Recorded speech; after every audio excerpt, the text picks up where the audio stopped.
हरे Krishna. Shrimad Bhagavad Gita series में आप सभी का हार्दिक स्वागत है। आज हम श्रीमद् भगवद गीता के 42, 43 और 44 ये 3 श्लोक के ऊपर चर्चा करेंगे। तो 42 और 43 नंबर श्लोक मैं उच्चारण कर रहा हूँ। याम इमां पुष्पितां वाचं प्रवदन्ति अविपश्चितः वेदवादरतः पार्थ नान्यद अस्तीति वादिनः कामात्मानः स्वर्गपरा जन्म कर्म फलप्रदां क्रियाविशेष बहुलां भोगेश्वर्य गतिं प्रति। भगवान कह रहे हैं, अल्पज्ञानी मनुष्य वेदों के उन अलंकारिक शब्दों के प्रति अत्यधिक आसक्त रहते हैं जो स्वर्ग की प्राप्ति, अच्छे जन्म, शक्ति इत्यादि के लिए विविध सकाम कर्म करने की संस्तुति करते हैं।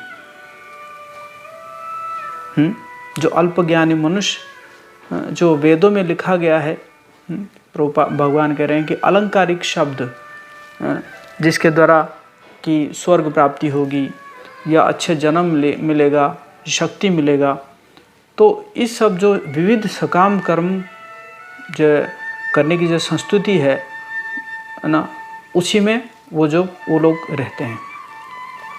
इंद्रिय तृप्ति तथा ऐश्वर्यमय जीवन की अभिलाषा के कारण वे कहते हैं कि इससे बढ़कर और कुछ है ही नहीं, अर्थात इंद्रिय तृप्ति को ही मुख्य मानते हैं इस प्रकार के लोग। तो श्रील प्रभुपाद जी कह रहे हैं कि सब लोग तो अत्यंत बुद्धिमान नहीं है, तो जो अल्प ज्ञान है, अज्ञानता के कारण वो ये जो सकाम कर्मों के प्रति अत्यधिक आसक्त रहते हैं, जो वेदों में लिखा गया है सकाम कर्मों के प्रति। वेदों में जो स्वर्ग लोक पहुंचने के लिए भी कई प्रकार के यज्ञ की संस्तुति की गई है। जैसे एक यज्ञ का नाम है ज्योतिष्टोमो यज्ञ, ज्योतिष्टोमो यज्ञ। और अल्पज्ञानी पुरुष सोचते हैं कि वैदिक ज्ञान का सारा अभिप्राय इतना ही है। उनको लगता है कि ये जो पर्पस है, जो वैदिक ज्ञान का पर्पस यही है, दैट इज सेंस ग्रेटिफिकेशन। इंद्रिय तृप्ति ही वैदिक ज्ञान का पर्पस है, ऐसा उनको लगता है। जबकि भगवान खुद कह रहे हैं कि वेदों के द्वारा मुझे जानना चाहिए, मुझे जानना ही वेद का पर्पस है। वेद पढ़ने का लक्ष्य क्या है कि भगवान कृष्ण को जानना। तो प्रभुपाद जी कह रहे हैं ये इस प्रकार है जैसे कुछ मूर्ख लोग विषैली फलों को, विषैली वृक्षों के फलों के प्रति बिना यह जाने कि इस आकर्षण का फल क्या होगा वो आसक्त रहते हैं। कोई विष का जो है पेड़ है, उसका जो फल है वो तो जहरीला होगा, लेकिन वो फल अगर अच्छा दिखता है तो उसके प्रति अज्ञानतावश कोई आसक्त हो जाता है। तो उसी प्रकार अज्ञानी व्यक्ति ये जो स्वर्गिक ऐश्वर्य तथा तज्जनित इंद्रिय भोग के प्रति आकृष्ट हो जाते हैं। तो वैदिक कर्मकांड में ये भी कहा गया है, अपामो सोमवृता अभूम तथा अक्षयम ह वै चातुर्मास्य याजिनः सुकृतम। जो लोग चतुर्मास तप करते हैं वे अमर तथा सदा सुखी रहने के लिए सोम रस पीने के अधिकारी हो जाते हैं। ऐसा भी है कि जो चतुर्मास रखते हैं वो भी सोम रस पीने के लिए वो क्या हो जाते हैं, अधिकारी हो जाते हैं। और सोम रस पीने क्या होगा, सोम रस पीने से बलवान होंगे और इंद्रिय तृप्ति का सुख पाने में समर्थ होंगे।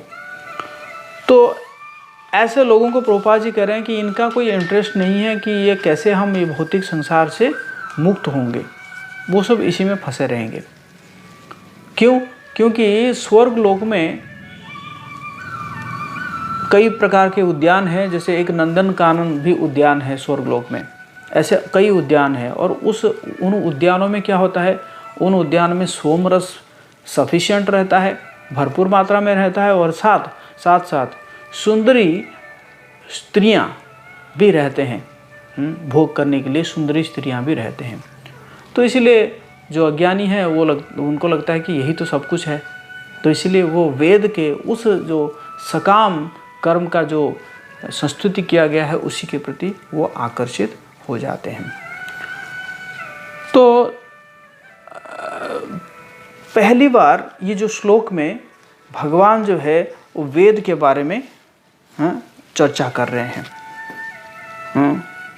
और देखा जाए तो भगवान अर्जुन को कह रहे हैं कि ये जो वेद का जो ये जो कर्म कांड है, या तुम जो वेद से बोल रहे हो चीज़, तो इससे तुम ऊपर उठाओ, ये इसको छोड़ो और युद्ध करो।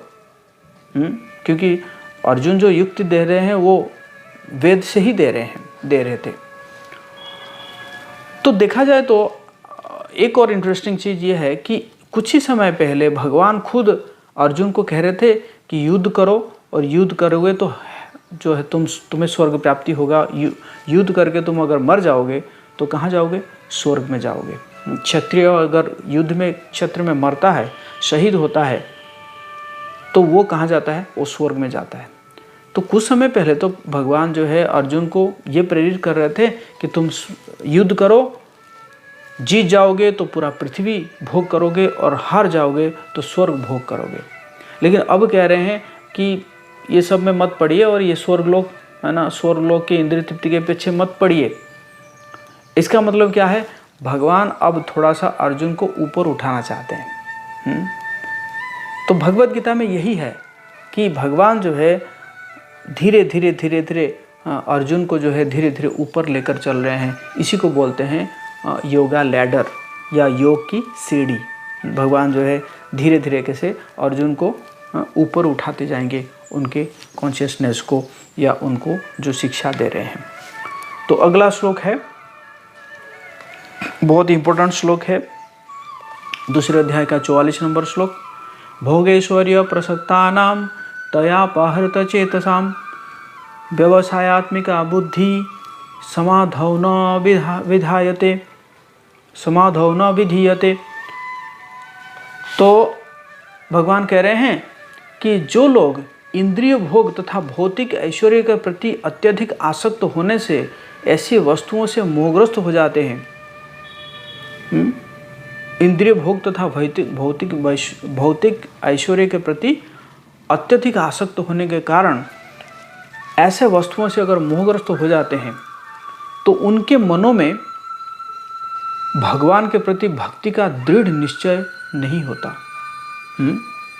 अर्थात जो लोग बहुत ज़्यादा इंद्रिय तृप्ति के लिए है ना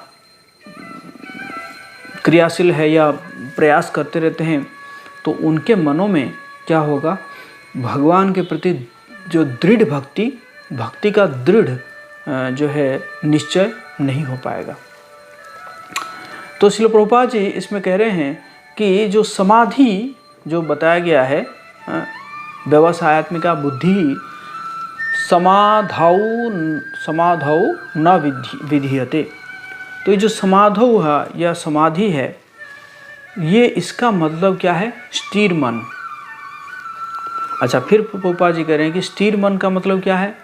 स्थिर मन कह रहे हैं कि वैदिक शब्दकोश निरुक्त के अनुसार सम्यक अधीयते स्मिन्नात्म याथाम्यम। अर्थात जब मन आत्मा को समझने में स्थिर रहता है तो उसे समाधि कहते हैं। मैं दोबारा रिपीट कर रहा हूँ, जब मन आत्मा को समझने में स्थिर रहता है तो उसी को ही क्या कहते हैं? समाधि कहते हैं। और जो लोग इंद्रिय भोग में रुचि रखते हैं अथवा जो ऐसी क्षणिक वस्तुओं से मोहग्रस्त हो जाते हैं, उनके लिए समाधि संभव नहीं है कि नहीं? तो वो उनके लिए समाधि संभव नहीं है। तो बेसिकली ये जो इसमें जो वैदिक पर्पस है, लोग एक्चुअली वेद को फॉलो करते हैं, वैदिक पर्पस को भूल जाते हैं। तो वैदिक पर्पस क्या है कि surrender to supreme personality of Godhead, अर्थात भगवान कृष्ण के प्रति समर्पण, ईश्वर के प्रति समर्पण, ये जो है जो वेद का पर्पस है, वेद का लक्ष्य है। लेकिन लोग लक्ष्य को भूल जाते हैं और उसका जो कर्म है, सकाम कर्म है, जो इंद्रिय तृप्ति के लिए जो सकाम कर्म है, उसी से मोहग्रस्त हो जाते हैं और उसी में लगे रहते हैं। तो इस प्रकार हमने आज 42, 43 और 44 श्लोक भगवद गीता के द्वितीय अध्याय का चर्चा किए, और फिर हम कल जो है अगला श्लोक के ऊपर चर्चा करेंगे। 45 नंबर श्लोक का कल चर्चा करेंगे। ये वीडियो आपको कैसा लगा आप कमेंट बॉक्स में लिख कर दीजिएगा। और अभी तक अगर आप चैनल को सब्सक्राइब नहीं किए हैं तो चैनल को सब्सक्राइब कर लीजिए, ताकि आपको ऐसे इसी प्रकार वीडियो मिलता रहे, ज्ञानवर्धक वीडियो। और बाकी सबके साथ भी इस वीडियो को शेयर कीजिए, क्योंकि इसके द्वारा आप भी जो है प्रचार में लग जाएंगे और भगवान जी को संतुष्ट, भगवान जी के को आनंद दे पाएंगे। हरे कृष्ण।